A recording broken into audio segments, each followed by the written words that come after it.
구독자 여러분 안녕하세요. 무지개건강 박사입니다. 한 3주 만에 찾아뵙는 것 같네요. 뭐 바쁜 건 아니었는데요. 바쁜 척하느라고 동영상 찍을 시간이 좀 없었습니다. 그래서 이제 3주 만에 또 이제 찾아뵙게 돼서 너무 반갑고요. 오늘 선정한 책은 나는 질병 없이 살기로 했다라는 책입니다. 부제를 보게 되면 독소를 청소하면 왜 병과 비만은 사라지는가? 현대인들의 가장 큰 관심사 중에 하나가 다이어트 아닙니까? 그래서 이제 이 저자는 하비 다이아몬드라는 분인데, 그의 몸은 종합병원이었다. 어릴 때부터 병을 달고 살았다. 베트남전에 공군으로 참전했다. 고엽제 후유증으로 죽음 직전까지 갔다. 그런 그가 자연위생학을 실천하여 음식으로 병을 고쳤다. 이제 그랬다라는 거죠. 그래서 이제 이 사람 같은 경우는 뉴욕타임즈 40주 연속 최장기 베스트셀러 1위, 이 책이 그렇다라는 거예요. 아니, 다이어트의 불변의 법칙을 출간했다라는 그 책이 그렇다라는 거고, 그러다 보니까 유명 인사가 되게 됐고, 그래서 그쪽으로 해서 책을 여러 권을 냈습니다. 그래서 뭐 오프라 윈프리 쇼에도 나갔던 사람이고, 그리고 우리가 이제 현대인들의 가장 큰 고민 중에 하나가 뭡니까? 별로 먹는 것도 없는데 왜 이렇게 살이 찌나, 이런 거 아니겠어요? 그래서 어느 매체를 보나 다이어트 이런 것들이 되게 유행인데, 앞에 동영상에서도 제가 계속 말씀드렸지만 정말 우리한테 필요한 것은 어쩌면 이 독소가 문제가 아닐까라는 생각을 해봅니다. 그래서 사실은 이게 되게 중요한 개념인데 사람들이 별로 이렇게 관심을 조금 갖다가도 그냥 이렇게 금세금세 잊어버리는 것 같아요. 그래서 여기 추천사를 보게 되면 뭐 황성수 박사 전문의인데, 이분이 이제 해놓은 얘기 중에 하나가 뭐냐면, 자연위생학이란 생소한 분야를 접하면서 새로운 세계를 알게 되었다. 그 가르침에 따라 자신의 몸을 자연의 원리에 맡겼더니 기적이 일어났다. 동물을 먹지 않고 식물만 먹을 뿐인데 믿겨지지 않는 변화가 일어났다. 군살이 빠지고 모든 병은 떠나갔다. 군살은 빼는 것이 아니라 빠지는 것이라는 것을 알게 되었다. 뭐 새로운 인생이 시작되게 되었다. 음식은 건강을 결정하는 가장 중요한 요소이다. 먹는 것이 몸이 되기 때문이다. 뭐 이런 얘기들을 하셨다는 거죠. 그래서 정말 전문의도 이런 얘기를 하고, 이 저자 같은 경우는 본인이 직접 고엽제 피해로서 여러 가지 문제들이 많았지만 결국 음식으로 건강을 회복했다라는 얘기들을 이 책에서 쭉 나옵니다. 지금까지 제가 동영상에서도 항상 말씀드렸듯이 제일 중요한 게 먹거리거든요, 사실은. 먹거리가 다 오염되다 보니까 여러모로 오염이 되는 거죠.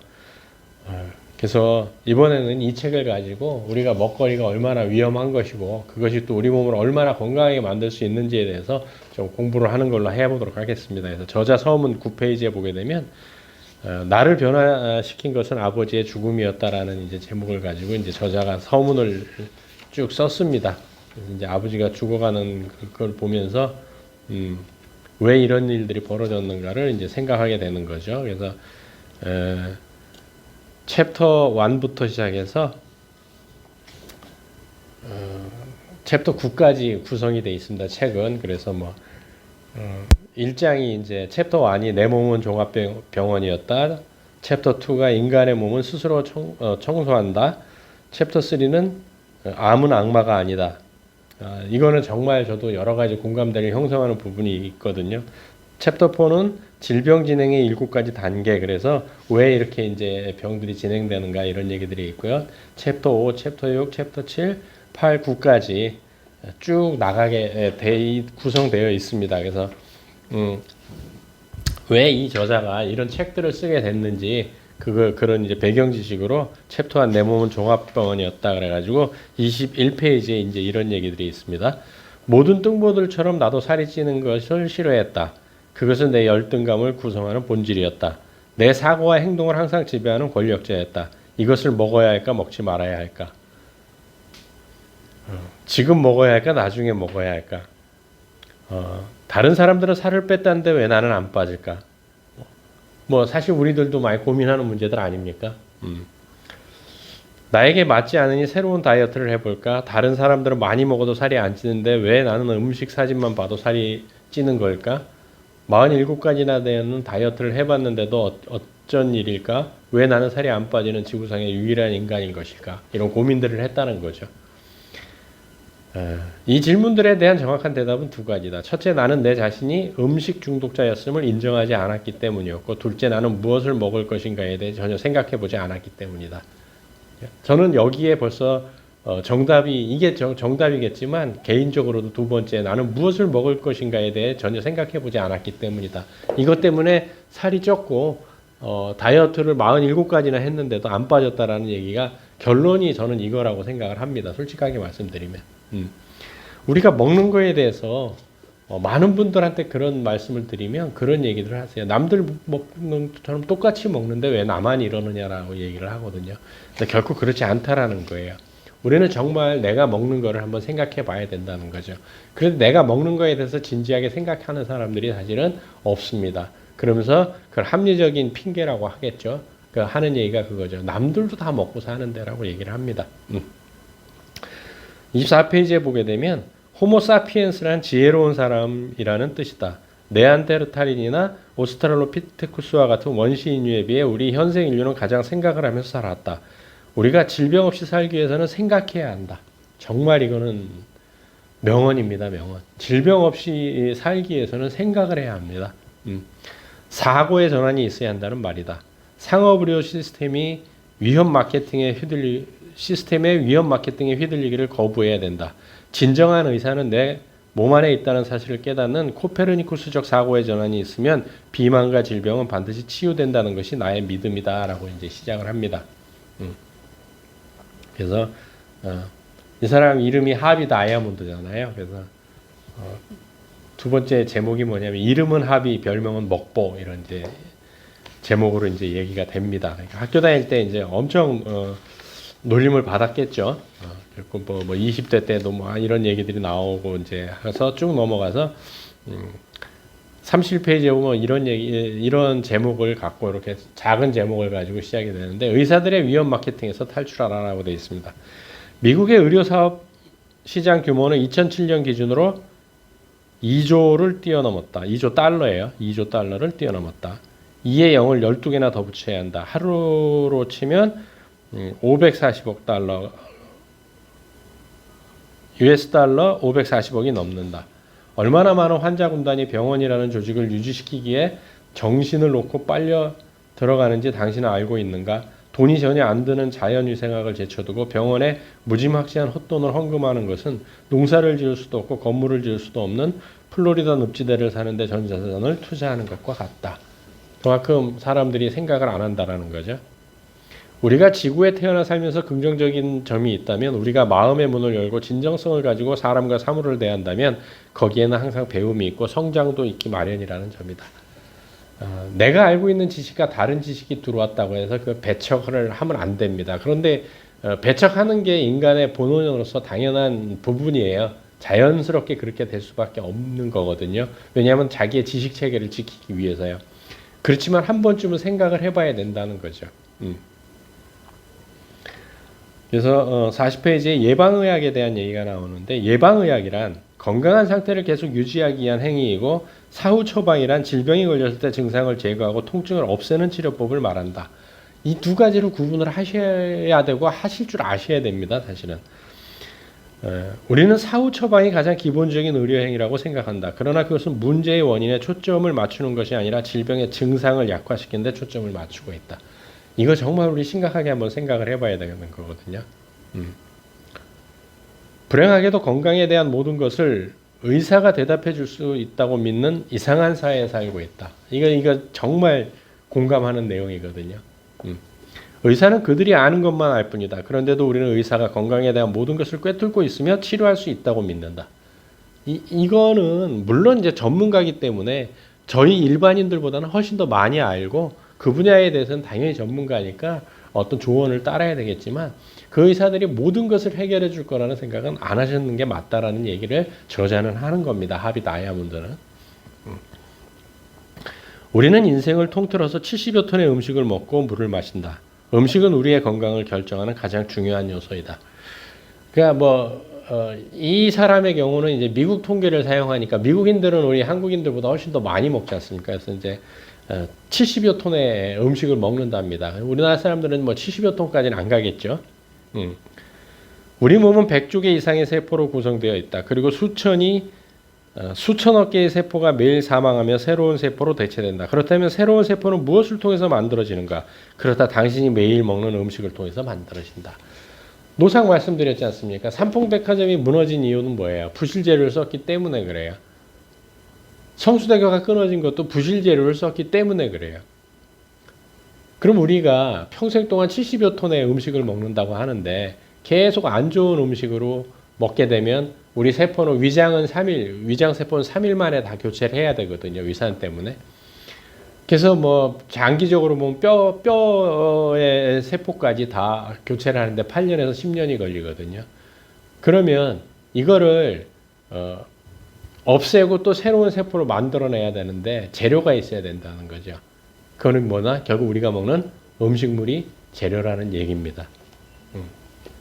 근데 이 음식물을 부실한 걸 먹게 되면 어떻게 돼요? 부실한 세포들이 생겨나겠죠. 그러면 어떻게 돼요? 결국은 언젠가는 무너지겠죠. 성수대교가 무너졌듯이. 그럼 우리 몸이 무너지는 건 뭐예요? 질병이 생기는 거죠. 42페이지에 보게 되면 한번 생각해보자. 음식이 건강과 다이어트에서 가장 결정적인 요인이라면 의대에서 영양학을 배워야 하는 것은 너무나 당연한 일이 아닌가. 그런데 전혀 그렇지 않다는 사실을 당신도 알아야 한다. 미국 내 170여 개 대학 의대 중에서 70%는 의사가 되기 위해서 영양학을 전혀 배우지 않는다는 사실을 기억하기 바란다. 그런 과목이 아예 한 개도 없기 때문이다. 학생이 아무리 원해도 배울 수 없다. 의대생도 인턴도 레지던트도 예방의학은 전혀 배울 필요가 없고 오직 사후 처방에 대해서만 관심을 가질 수밖에 없는 것이 현실이다. 우리나라 같은 경우는 1시간, 그러니까 1시간을 들어도 되고 안 들어도 되고 근데 1시간은 있답니다. 의대도. 항상 기억하시라. 날씬하고 건강한 상태로 산다는 것은 호모 사피엔스의 기본 권리다. 그것은 아주 당연한 일이며 자연스러운 일이다. 통증이나 질병은 상식적인 일이 아니고 자연스럽지도 못한 일이다. 그러나 유감스럽게도 1980년대 현대 의학산업이 엄청난 속도로 팽창하면서 의료계에서 이상한 의견들이 출현하기 시작했다. 암과 친구가 되라거나 당뇨는 평생 함께 해야 할 동반자라거나 나이 들면 누구나 아프게 마련이다라거나 나이살은 어쩔 수 없다라는 말들이 그것이다. 이것은 모두 거짓말들이다라고 저자는 얘기를 하네요. 뭐 공감되는 부분도 있고 공감 안 되는 부분도 있어요. 사실 저 개인적으로도. 자주 병원에 와서 진단을 받고 꾸준히 약을 복용하고 그래도 힘들면 수술을 하고 수술이 실패하면 다시 한번 수술을 하고 그래도 안 되면 병원에서 장례식을 치르라는 말이다. 좀 극단적이긴 하지만 공감은 많이 가는 부분이네요. 44페이지에 보게 되면 고통과 질병으로부터 자유스러운 인생을 원한다면 몸과 건강에 대한 새로운 시각이 필요하다. 의료산업이 위협 마케팅을 떨쳐내고 원래 인간 본연의 자연스러운 생각으로 돌아가면 된다. 날씬한 몸매의 왕성한 에너지, 즉 활기찬 건강이란 인간의 타고난 권리라는 생각을 해야 한다는 말이다. 그것은 억지로 운동을 한다거나 무리해서 병원을 찾아가는 것이 아니다. 그것은 하늘이 인간에게 준 선물이다. 건강해 사는 게 선물이라는 얘기예요. 그 암은 병이 아니다라는 책이 있거든요. 안드레아스 모리츠라는 독일의 자연의학자가 쓴 책인데 그 책에서도 하는 얘기가 그런 거죠. 나이 먹으면 아프다라는 것은 다 거짓이라는 얘기가 많이 나와요. 그렇다고 뭐 나이 먹는데 뭐 20대처럼 팔팔하게 계속 살아갈 수 있는 부분은 아니죠. 만약 그렇다면 지구는 지금 큰일 났죠. 태초의 인류부터 안 죽고 살아있을 수도 없는 상황인 거고요. 그렇지만 건강하게 살 수 있다라는 얘기들을 자꾸 이런 책들에서는 한다는 거죠. 근데 왜 현대인들은 이렇게 아프고 70대, 80대 어르신들은 매일 아침 병원 쇼핑을 다니실까요? 그걸 한번 깊이 생각을 해보셔야 되는 문제가 아닌가라는 생각을 합니다. 그러면 미국 같은 경우도 이 책에서 얘기해 1980년대 주로 그 이후부터 이런 일들이 지금 계속 벌어지고 있다고 얘기를 하는데 그러면 1920년대, 1910년대, 1800년대 그럼 현대의학이 존재하지 않았던 시절에 그럼 사람들은 다 죽었나요? 한번 생각을 해보셔야 된다는 거예요. 챕터 2로 넘어갑니다. 그래서 인간의 몸은 스스로 청소한다라고 얘기를 합니다. 인간의 몸은 스스로 청소하기 때문에 우리가 살아남을 수 있는 거죠. 만약에 강제적으로 스스로 청소하지 못한다고 한다면 우리가 소대변도 스스로 처리하지 못한다면 어떻게 해야 될까요? 강제로 파내든지 어떤 무슨 조치가 있어야 되겠죠. 그것도 하나의 정화 작업이거든요. 몸은 스스로 한다는 거죠. 그래서 49페이지에 보게 되면 인간은 모두가 건강하기를 원한다. 최근까지도 많은 사람들이 건강은 모두 본인 책임이라는 의견이 지배적이었다. 당연히 건강을 위해서 음식을 조절하고 헬스클럽에 회원으로 가입해서 살을 빼왔다. 당신도 그 많은 사람 중에 하나일 것이다. 인생의 질을 높이고 장수하는 삶을 원하기 때문이다. 그런데 한 가지 우리가 오해하고 있는 것이 있다. 날씬한 몸매로 건강한 삶을 살기 위해서는 많은 돈을 들여야 하고 하염없이 운동을 해야 한다는 복잡한 생각이 바로 그것이다. 그러나 진실은 의외로 단순하다. 언젠가 제가 앞에 동영상에 어디서 했는지 모르겠지만 그때도 그런 얘기를 한번 드린 적이 있거든요. 인체가 제대로만 돌아가면 절대 살을 찔 수가 없어요. 그래서 현대 영양학이 참 현대인들에게 죄를 지은 것 중에 하나가 칼로리 영양학이라고 말씀드린 적이 있었거든요. 칼로리 먹은 많지 안 태우기 때문에 살이 찐다라고 얘기를 하죠. 근데 꼭 그렇지는 않거든요. 진실은 언제나 단순한 법이다. 어떤 것을 모두 이해하고 실천하는 사람은 그 이론을 단순화시킬 수 있는 능력을 갖게 된다. 그러나 어떤 것을 잘 이해하지 못하고 실제 본인도 실천하고 있지 못하는 사람은 각종 어려운 용어를 인용하면서 상대방을 복종시키려 끙끙대기 마련이다. 그래서 사기꾼이 말이 많은 법이다. 진실은 언제나 단순하다. 이 말이 참 많이 와닿았던 문장 중에 하나거든요. 그 대학 다닐 때도 경험이 있는데 뭐 교수님들은 다 실력이 있는데 특히 실력이 있으신 교수님이 계셨어요. 근데 말을 굉장히 어렵게 하세요. 정말 강의 내용은 좋은데 어려워서 이게 쫓아가기가 되게 어려운 그 교수님이 있었거든요. 이게 어쩌면 전문가들의 한계라고 볼 수도 있는 거죠. 가장 우리가 건강에 대해서 얘기할 때 가장 제가 이제 뭐 많이 강조하는 것 중에 하나인데 초등학교 4학년이 이해할 수 있는 단어 써야 된다라는 얘기를 많이 드립니다. 그래서 몸 청소는 왜 중요한가 그래갖고 51페이지에 보게 되면 자동차처럼 당신의 몸도 연료가 필요하다. 당연히 음식이겠죠. 에너지가 생겨야 인간도 움직이기 때문이다. 자동차의 엔진이 진흙 같은 물질로 더러워질 때 새 엔진 오일로 갈아주어야 하는 것처럼 인간 몸의 내부도 정기적으로 청소해 주어야 한다. 그렇게 하지 않으면 병에 걸린다. 자동차의 엔진 오일이 시간이 지나면서 더러워지는 것처럼 생활 습관의 결과에 따라 독소가 몸에 쌓이면 그것이 몸의 자연스러운 작동을 방해한다. 그 찌꺼기와 독소를 제거하기만 하면 병은 저절로 낫는다. 그러나 아주 다행스럽게도 인간의 몸은 그 찌꺼기와 독소를 스스로 방출하는 시스템을 갖고 있다. 뭐 똥 눕는 것도 그렇잖아요. 소변 보는 것도 마찬가지고 땀을 흘리는 것도 마찬가지고 물론 땀이라는 것은 뭐 중복적인 의미가 있지만 체온을 조절하고 뭐 여러 가지 하지만 결국 노폐물도 빼내는 역할을 하는 거죠. 그렇게 스스로 정해서 작용을 합니다. 그렇다면 그 독소의 찌꺼기와 쓰레기는 도대체 어디에서 나오는가? 두 가지 통로가 있다. 첫째, 우리 몸은 매일 수십억 개의 낡은 세포가 새로운 세포로 교체되는데 그 낡은 세포는 독소로 가득 차 있다. 당연히 낡은 세포는 몸에 남아 있어서는 안 된다. 둘째, 우리가 매일 먹는 음식과 음료에 의해서 독소와 찌꺼기가 생산된다. 그런 독소들이 새롭고 신선한 세포들과 결합하면 문제를 일으킨다. 쓰레기는 반드시 몸 밖으로 배출되어야 한다. 이거 잘 생각을 하셔야 되는 거거든요. 되게 이게 재밌는 얘기인데 하루에 끼니 수만큼 배변을 하셔야 됩니다. 그러지 않으면 몸에 이 책에서 얘기하듯이 독소가 안 빠지기 때문에 병이 생기게 돼 있어요. 변비가 있으신 분들은 몸이 안 좋을 수밖에 없고 그 대부분이 뭐 100% 그런 건 아니지만 대부분 살이 찐다고 얘기들을 합니다.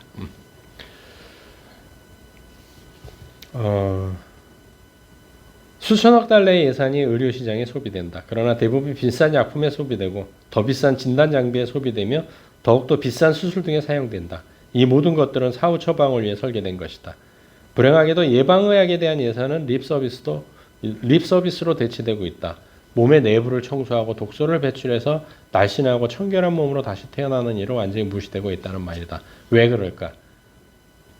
예방은 돈이 되지 않기 때문이다. 의사가 당신에게 따뜻한 말씨와 부드러운 표정으로 깨끗한 음식으로 몸을 청소하면 날씬해지고 건강해진다고 말하는 것은 도저히 돈이 되지 않기 때문이다. 이것은 심각한 비극이 아닐 수 없다. 그래서 저자는 이런 얘기를 합니다. 53페이지에 핵심 중에 핵심은 바로 내부 청소, 즉 독소 제거다. 그래서 많은 비영리 단체에서 마약 및 알코올에 중독된 사람을 도와주면서 독소 제거 프로그램이라고 말하는 것이다. 그들은 단지 중독자들의 신체에서 잔여 약품과 독소를 청소함으로써 마약 중독 증세, 알코올 중독을 말 그대로 제거하고 있다는 말이다. 네. 이제 시작이 됐습니다. 이 책에서 독소가 얼마나 위험한 것인지 이 책뿐이 아니고 앞에서도 계속 제가 말씀을 드렸지만 정말 해독 프로그램이 중요한 겁니다. 그러려면 일단 우리가 독소가 가장 적게 만들어지는 음식을 섭취해야 되고요. 쉽진 않습니다. 현대인들이 생활하기에는 쉽진 않지만 그걸 선택을 하셔야 되고요. 또 배변에 집중을 하셔야 됩니다. 그렇다면 조금 더 건강한 생활이 되지 않을까 생각을 하고 다음 주에 만나 뵙도록 하겠습니다. 수고하셨습니다.